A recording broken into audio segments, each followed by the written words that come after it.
Nous sommes le vendredi 28 décembre. C'est cette fin de semaine que tout se joue pour TV Liberté. Et nous n'y sommes pas encore. Est-ce que oui ou non, vous donnez les moyens à la première chaîne alternative de France de poursuivre son combat en 2019 ? L'année qui arrive sera source d'événements importants et peut-être de bouleversements. Vous allez donc avoir besoin d'une information sans filtre en donnant à TV Liberté.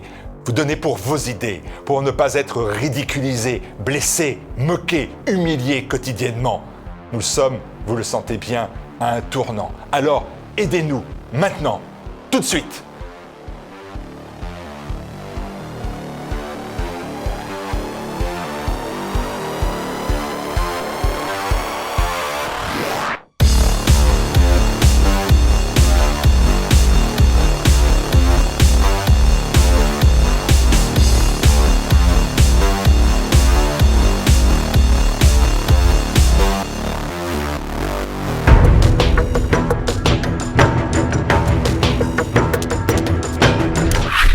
J'accueille l'écrivain suisse d'origine serbe, Slobodan Despot. Bonjour Slobodan. Bonjour Martial. Je vous accueille non pas pour un nouveau livre, ça viendra, vous aurez l'occasion de revenir, mais en qualité de fondateur, directeur, rédacteur de l'Antipresse. Antipresse, c'est un site internet, antipresse.net, et vous dites une petite équipe passionnée et déterminée à barrer le passage à la bêtise. C'est un combat de titans. Ah oui, un vaste programme, comme aurait dit le général. Mais je vous corrige tout de suite, on n'est pas vraiment un site internet, nous sommes une lettre qui évidemment s'appuie sur un site internet, mais notre concept est un petit peu anachronique ou rétrofuturiste par rapport à ce qui se fait sur internet. Le contenu que nous diffusons, c'est une lettre rédigée sous la forme d'un magazine d'ailleurs, qui paraît tous les dimanches matins depuis la fin 2015, donc plus de 3 ans maintenant. Et nous tenons beaucoup à cette singularité parce que effectivement nos contenus se retrouvent sur le site, mais ce que nous avons de spécial, c'est que nous écrivons aux gens. Ils ne viennent pas sur le site chercher des informations, nous les leur envoyons sous une forme que je rédige d'ailleurs avec plusieurs auteurs, etc., comme un magazine internet si vous voulez. Ouais, par abonnement. Par abonnement, voilà. Alors, vous publiez donc cette lettre hebdomadaire. Elle vient de fêter, vous l'avez dit, ses 3 ans. Ça fait quand même 157 lettres hebdomadaires. 158, 159, 160 avant la fin de l'année. Ça s'intitule Le Drone. C'est un terme qui a une double acceptation.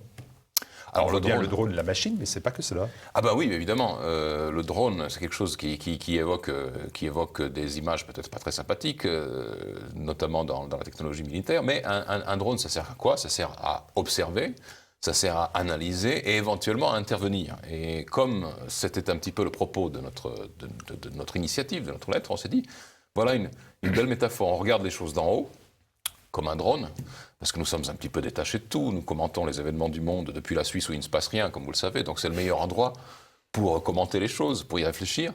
Et puis alors on observe. Quelquefois on intervient. On soutient une initiative, on lance une initiative dans un domaine ou un autre. On pose des questions. Et donc nous avons cette fonction un petit peu à la fois de surveillance, analyse, intervention que remplissent ces drôles de machines. Alors début décembre, vous avez publié un numéro spécial, une édition spéciale du drone, donc 3 années de travail en 300 extraits, avec le titre « Ère du temps à zoroastrisme ». Est-ce que cet abécédaire ne risque pas de se transformer en catalogue à l'après-vert ? Ah, c'est un catalogue immense, oui. Oui, en fait, on ne se rend pas compte, mais nous produisons chaque semaine 5 ou 6 articles originaux. Nous relayons des choses, nous reprenons des nouvelles du monde qui en général, que nous traduisons. Nous traduisons beaucoup de l'anglais ou du russe ou d'autres langues, ou de l'allemand, parce que nous avons remarqué aussi une chose, c'est que on a une grosse lacune en termes de traduction dans l'Internet français et dans la presse française d'une manière générale. C'est ainsi que nous avons pu mettre à disposition des lecteurs français, par exemple, le très important manifeste du dramaturge allemand Otto Strauss, qui, en 2016, avait publié cette immense lettre dans un magazine allemand qui a fait un bruit énorme, où il dit « Est-ce que je suis le dernier des Allemands ?» Alors, on en a eu des échos en France, mais personne n'avait eu le texte. Nous, on a traduit. Nous aimons traduire, nous aimons les langues, nous sommes à un carrefour de langues. Moi-même, je suis en soi, à moi tout seul, un carrefour de langues, parce que je ne sais pas quelquefois dans quelle langue j'ai rêvé la nuit dernière. Donc, je mets ça à disposition et nous essayons d'ouvrir. Alors, paradoxalement, nous ne sommes pas forcément des partisans, vous l'avez compris, de ce qu'on appelle la société ouverte, la globalisation, etc. Mais nous sommes partisans, d'un autre côté, de la véritable ouverture d'esprit qui est de savoir ce que pensent ses voisins, de lire, d'essayer de comprendre comment pensent les gens qui foncièrement ne sont pas comme nous, plutôt que d'essayer de niveler tout le monde. Donc voilà, c'est un peu notre manifeste. Alors dans cet abécédaire de l'antipresse, certaines entrées, comme France, Suisse, terrorisme, littérature, médias, sont plus fournies que d'autres. Alors je me suis arrêté déjà sur le mot Suisse. Et là, alors vous avez, et je vais toujours essayer de vous citer, une phrase quand même assez définitive. J'aime la Suisse et j'aime le lui dire. Le problème, c'est que la Suisse n'aime pas être aimée. Et alors, je me suis dit, je ne connais pas votre façon d'aimer, mais alors les principaux articles consacrés à votre pays dénoncent un pays lié à la corruption ou ignorant de ses 7,7% de pauvres au sein de sa population. On connaît des mots d'amour plus forts, plus chaleureux. Oh vous savez très bien, qui aime bien châtie bien. J'ai été un grand défenseur comme ça, inconditionnel du modèle suisse à l'époque où la Suisse était attaquée. Vous savez, elle a été attaquée par l'extrême gauche, par le fameux sociologue Jean Ziegler qui dans les années 70 a fait un énorme succès de librairie mondiale avec la Suisse, une Suisse au-dessus de tout soupçon, où il dénonçait la collusion des banques, notamment avec le nazisme, la position de profiteur, n'est-ce pas, de la place financière suisse, ce qui n'est pas entièrement faux d'ailleurs. La Suisse a été attaquée dans les années 90-2000 pour son rôle comment dirais-je, pour avoir hébergé puis passé à l'as en quelque sorte les capitaux des Juifs déportés. Il y a eu beaucoup d'attaques plus ou moins violentes, plus ou moins justifiées et surtout injustifiées contre la Suisse, qui était très souvent motivée par la jalousie. Et à l'époque, j'étais un défenseur inconditionnel. Puis après, ma foi, vous êtes assez sûr de vous-même pour pouvoir dire voilà ce qui est vrai et voilà ce qui ne l'est pas. Et de fait, aujourd'hui, la Suisse est un pays qui a un problème de pauvreté de sa propre population, pas seulement de la propre population immigrée qu'elle accueille en très grand nombre, qu'on ignore, et qu'on ignore surtout hors des frontières. On pense que la Suisse est une espèce de pays du Golfe, d'Émirats.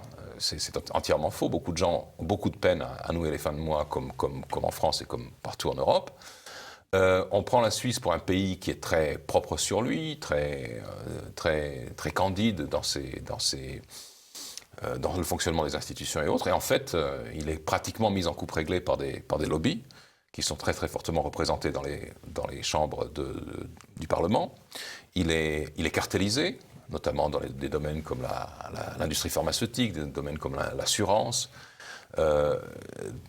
Dans plusieurs industries clés, c'est un pays où la libre concurrence tout simplement ne fonctionne pas. Donc il y a toutes sortes d'aspects que les Suisses eux-mêmes peinent à aborder. Par exemple, le mot de corruption, parlant d'élus ou de fonctionnaires, il n'y a que chez nous que vous le lirez. Les médias suisses essaient de trouver des périphrases. Ils sont très forts dans les périphrases. Mais le mot de corruption, nous, on l'emploie. Et on ose le faire parce que, ma foi, on est chez soi aussi. S'il faut dire les choses comme elles sont, il faut le dire. Il vaut mieux toujours appeler un chat un chat. On a toujours dit aussi Suisse égale liberté d'expression. Là aussi, ça n'est plus aussi vrai que ce fut. Je pense que, évidemment, nous parlons ici en France, à Paris. Nous n'avons pas en Suisse une 17e chambre pour nous apprendre à parler comme il faut, n'est-ce pas ? C'est un pays qui, déjà, du simple point de vue politique et juridique, est très éclaté. Vous avez autant de juridictions que vous avez de cantons, donc vous pouvez toujours... C'est très difficile de poursuivre quelqu'un pour ces questions-là. Il y a des lois, par exemple, sur des lois antiracistes, des lois sur la contestation du génocide juif, etc., qui existent, mais qui sont très rarement appliquées, parce que c'est un pays où comment dirais-je, d'abord, il règne une certaine prudence, une certaine comment dirais-je, bonhomie dans l'expression, et où les débats, d'une manière générale, sont beaucoup moins sanguins et beaucoup moins rhétoriques qu'ils ne le sont en France, par exemple. Donc, il y a quand même une relative sérénité lorsqu'on veut dire quelque chose. Allez, on va passer en France, si vous me permettez, à franchir la frontière. Oui. Et là, on peut légitimement évoquer la France dès la lettre A de votre abécédaire comme anarchisme, avec ce titre « Du bien fondé de la résistance au fisc ». C'est un article rédigé en avril 2016. À voir l'usage que certains États font de l'argent de leurs contribuables, leur soustraire la manne constitue parfois un exploit moral. La révolte des Gilets jaunes vous donne raison. Je ne crois pas que la révolte des Gilets jaunes soit motivée par l'envie comment dirais-je, d'escroquer le fisc. C'est simplement le ras-le-bol, peut-être, comment dirais-je, de cette dîme omniprésente qui écrase la population française. Je veux dire, on peut être totalement loyal à l'État et considérer qu'une fois qu'on vous a pris votre pain de la bouche, on exagère. On exagère. Ceci dit, certains auteurs que j'ai publiés en tant qu'éditeur, parce que je suis aussi patron d'une maison d'édition, notamment Karl Hess, le grand anarchiste américain, ils donnent de très bons arguments pour contester le principe même du fisc. Les libertariens, etc., vous diront la même chose. Et moi, je n'ai pas du tout une espèce de vénération automatique, religieuse, pour les prérogatives d'État en matière de taxation des citoyens. Je pense que les citoyens sont aussi capables, pour une grande partie de ces pots communs, de s'organiser eux-mêmes. Est-ce que vous pensez que le malaise qu'on vit, qu'on a vécu, qu'on vivra, c'est l'incompréhension qu'ont de plus en plus les Français de la justification de l'impôt? C'est-à-dire, où va mon argent? Est-ce qu'il va aux choses que je souhaite, que je voudrais? Et souvent, le Français s'aperçoit que ça ne va pas là où il le souhaiterait. Les crises que la France vit en ce moment nous ramènent à la base, en quelque sorte, du contrat social. On veut bien se laisser déposséder d'une partie de notre travail, quoique la plupart du temps, on ne vous demande pas votre avis. Mais enfin, dans un système démocratique, en principe, il y a un assentiment de la population, du citoyen. On veut bien pour autant que ce soit vraiment la cause commune qui soit servie, c'est-à-dire les routes, les écoles, tout ce qui nous sert à tous. Maintenant, si c'est pour des frais régaliens, si c'est pour financer, par exemple, des politiques migratoires qui manifestement n'ont pas l'assentiment des populations, si c'est pour financer des entreprises culturelles totalement ésotériques et d'autant plus coûteuses, qui provoquent le goût des gens ordinaires, les gens sont indignés, c'est normal. Et puis ça finit évidemment lorsque les indicateurs économiques sont à la baisse, lorsque le pot du dimanche, la poule au pot, ça devient un tout petit poussin, et qu'on finit par une soupe de légumes uniquement, finalement le couvercle saute, c'est normal.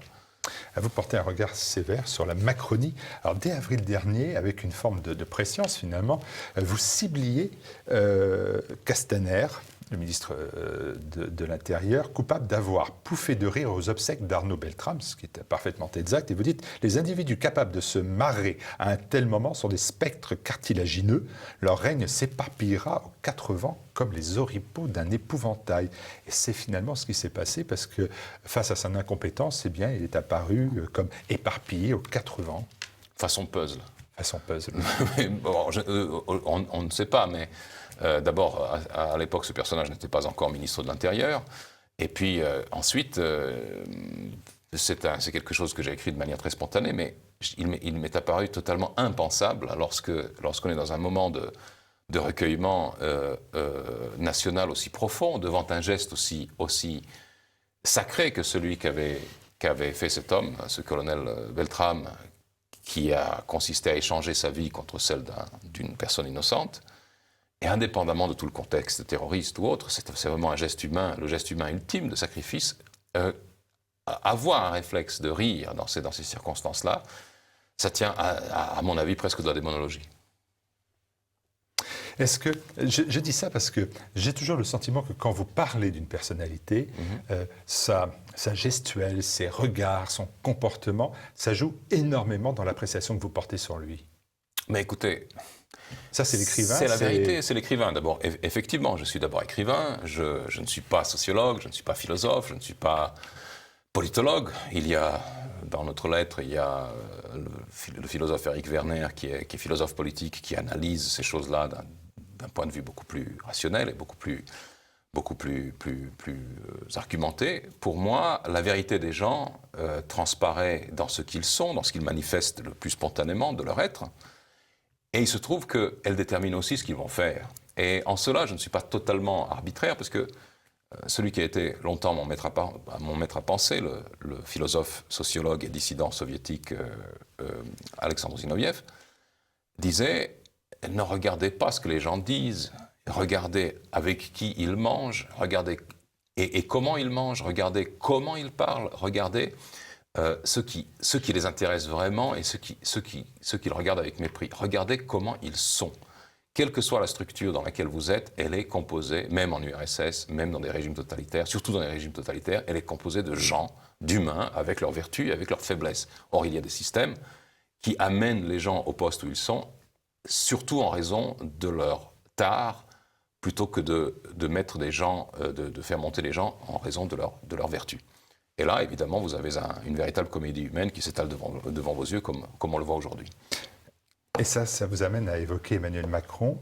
Là, au 6 octobre, avant même les grandes manifestations des Gilets jaunes, vous avez eu cette phrase qui est là encore un peu prémonitoire finalement. Vous dites « Il s'enferme, Emmanuel Macron, dans un narcissisme néronien qui va mener la France vers la guerre civile. » Narcissisme, Néron, guerre civile. 3 mots à expliquer là.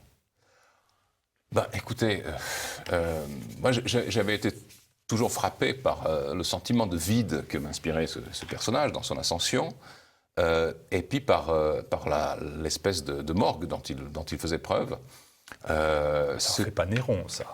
Non, c'est pas Néron, mais à un moment donné, vous savez, les gens de pouvoir s'enferment avec leur cour, avec leur entourage, dans une tour d'ivoire, on le sait très bien, surtout quand les choses vont mal, surtout quand la réalité dément leurs promesses ou leurs projets. Et à ce moment-là, il y a une espèce d'indifférence au sort commun et éventuellement même une tentation à l'incendie, une tentation, j'allais dire pyrotechnique, incendiaire, pyromane, qui s'emparent d'eux. Ils se disent, cette nation ne m'aime pas, elle ne m'a pas compris, tant pis qu'elle périsse.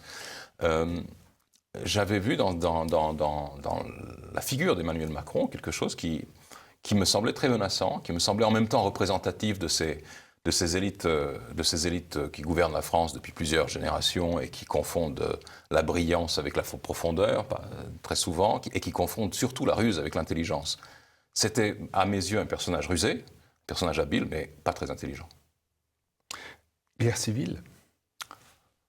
Écoutez, on n'en sait rien, mais quand on voit ce qui se passe dans les rues de France, on voit qu'il suffit d'une étincelle pour que ceux qui sont des échauffourées se transforment en de véritables batailles. Qui peut dire aujourd'hui où va aller ce pays ? Vous savez, la France, elle est considérée en Europe. Olivier Besancenot, le 1er décembre, a dit, c'est un spécialiste de ce genre de manifestation, il a dit ce que j'ai vu, c'est pas une révolution. Non, peut-être pas. Ça peut n'être qu'une réaction populaire, spontanée, un ras-le-bol qui peut être récupéré, qui peut être acheté en quelque sorte. Peut-être qu'il suffit de quelques promesses pour éteindre ce genre d'incendie. Au fond, c'est parti d'un ras-le-bol fiscal. On peut tout simplement supprimer quelques impôts, je n'en sais rien. Mais quand on voit comment les gens réagissent, on voit qu'il y a une espèce d'irritation ou de haine de classe vis-à-vis de ces potentats, de ces présidents, de ces ministres qui les toisent, qui leur disent « mais enfin, traversez la rue, vous trouverez du travail ». Ils savent très bien que ce n'est pas vrai. Il faudrait expliquer à ces gens-là qu'on ne trouve pas du travail comme ça, qu'il ne faut pas trop se promener en hélicoptère au-dessus de ces foules si on veut pas attiser encore plus leur haine. Donc, il y a un moment dans les régimes, parce que un régime démocratique reste un régime, il y a un moment, les historiens ont très bien montré, où les régimes font tout faux. C'est-à-dire qu'ils s'engagent sur une pente où même les rattrapages deviennent des fausses routes, où les gestes qu'on croit faire pour apaiser sont des gestes qui irritent encore plus, et où finalement, on revient à ce qu'on disait tout à l'heure, la personnalité de celui qui est à la barre va trancher.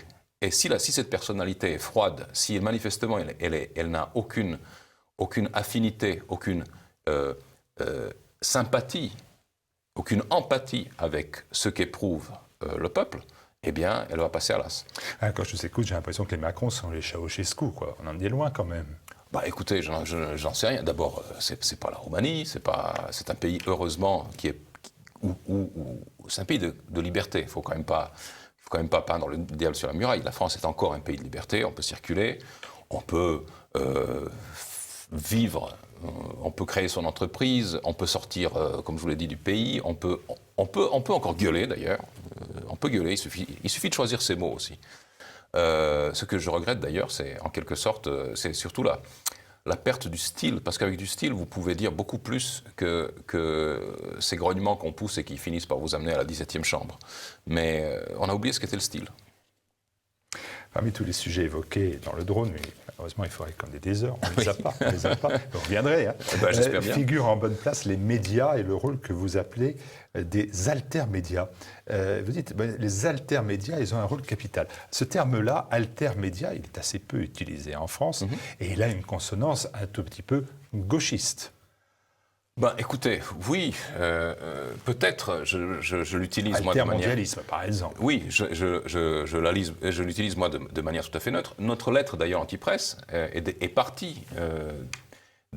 c'est une insurrection de cours, en quelque sorte, parce qu'elle est partie de l'intérieur du monde des médias. Je l'ai créée avec un ami journaliste qui avait été rédacteur en chef de grands journaux en Suisse, parce que nous avions été submergés par cette pauvreté des contenus dans les médias que nous appelons de grands chemins, par la pauvreté lexicale, par la pauvreté culturelle, par évidemment le nivellement des idées, des opinions, le politiquement correct, etc. Mais enfin, par toute cette régression. Et nous avons commencé par une simple lettre à nos amis qui a enflé. Mais dans cette lettre, nous avions commencé par critiquer, au fond, la presse. L'antipresse, c'est la critique de la presse. On se tient en face. On est un petit peu à l'extérieur, on est un peu dedans. On commente la manière dont on informe. Nous faisons de la méta-information, si vous voulez, et pas de la réinformation. Nous avons développé ensuite aussi des enquêtes. Nous avons d'ailleurs sorti certains scoops dans le cadre de l'affaire Benalla. De nouveau, ça venait de Suisse et ça a fini dans la commission d'enquête sénatoriale. Mais nous avons fait une réflexion sur la manière dont nous sommes informés.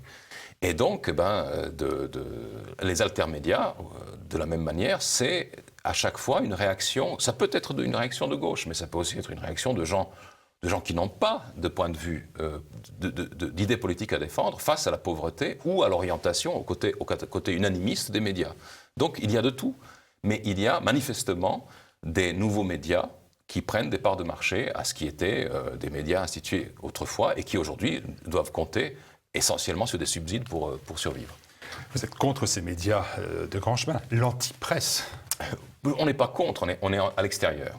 L'antipresse, c'est une antichambre. C'est anticitaire en face de citaire. C'est pas forcément une opposition systématique. D'ailleurs, quelquefois, nous en disons du bien. Moi-même, j'ai un pied dans les médias. Je suis chroniqueur à la radio suisse romande, dans une émission de grand public. J'ai mes tribunes dans des grands journaux. Je ne fais pas la guerre au système. J'essaie simplement de lui tendre un miroir. J'essaie de lui tendre un miroir et surtout d'enrayer en quelque sorte cette course à la bêtise dont on parle tout au début. Les perspectives d'avenir, l'antipresse, on se retrouve dans combien d'années pour en parler encore? On refait un point dans 3 ans, dans 6 ans, ou ça s'arrêtera parce que... Alors écoutez, je n'en sais rien. Quand nous l'avons lancé, c'était une réaction épidermique. On s'est dit, pendant quelques dimanches, on va arroser les amis avec notre lettre. Au bout de 2 ans, on n'avait pas raté une seule semaine. On a créé un magazine qui est le drone sur abonnement. Maintenant, on est à la 3e année, donc la première année du drone. On n'a toujours pas raté une seule semaine, même au creux de l'été, même pendant les vacances d'hiver. Et donc, il n'y a aucune raison que ça s'arrête. Pour moi, c'est devenu ma manière de chroniquer notre époque. Et c'est aussi un exercice de littérature appliquée. Ah oui, alors c'est un exercice qui va quand même très loin, parce que j'ai vu des notes très personnelles, hein, l'ode aux jeunes. Aux jeunes, pas aux jeunes. Oui. Avec le jeune, on découvre l'eau chaude. Les vertus du jeune ont été reconnues de tout temps jusqu'à ce que les modernes fassent table rase de l'ensemble des connaissances traditionnelles de l'humanité. Oui. Ça, c'est la solution. En tout cas, pour moi, ça l'a été, puisque j'ai... Il y a même des conseils santé, finalement. Oui, on a des conseils santé. On a une rubrique qui s'appelle Reconquête, qui vise à reconquérir votre sphère d'action, c'est-à-dire ce qui vous concerne personnellement. Donc ça touche à la consommation, ça touche au choix qu'on fait en matière de lecture, de consommation culturelle, aux réflexes environnementaux. Moi, par exemple, il y a beaucoup de réflexes environnementaux qu'on ne fait pas parce que le système, l'opinion commune n'y pense jamais. L'environnement, c'est une espèce d'horizon stratégique, mais lorsque vous pouvez, par exemple, remplacer des bonbonnes de mousse à raser par du savon à raser et éviter d'entasser ce gaz et ces bonbonnes vides sur la planète, personne ne vous dit faites-le. Non, parce qu'il faut vendre de l'aérosol, de la mousse à raser. Donc il y a beaucoup de choses qui relèvent du simple bon sens que nous traitons. Nous traitons aussi la musique, le cinéma, nous traitons tout ce qui concerne la vie des gens et la vie normale des gens normaux. Et la vie normale d'un homme normal comme vous, c'est l'écriture, c'est la publication des romans. Et donc, bien évidemment, en 2019, il y aura un nouveau roman de Slobodan Despot. J'espère, parce qu'il s'écrit. Vous allez nous évoquer. Oui, c'est... Non. Juste le titre, l'histoire et l'éditeur, et après on vous laisse. D'abord, j'espère que ce sera de nouveau Gallimard, puisque mes 2 premiers romans sont parus chez Gallimard, donc Le Miel et Le Rayon Bleu. Cette fois-ci, j'esquisse une archéologie du lieu où je suis né, qui est un lieu extrêmement mystérieux, qui a une très longue histoire, et qui a notamment été, sous le nom de Sirmium, une des 4 capitales de l'Empire romain dans les temps troublés. Et j'essaie de faire une verticale historique entre notre époque et la fin de l'Empire, au travers de mes propres racines. Vous viendrez bien évidemment nous le présenter. Bon courage pour votre antipresse, bon travail pour cet ouvrage qu'on attend avec impatience. Merci Slobodan Despot. Merci à vous, Martial.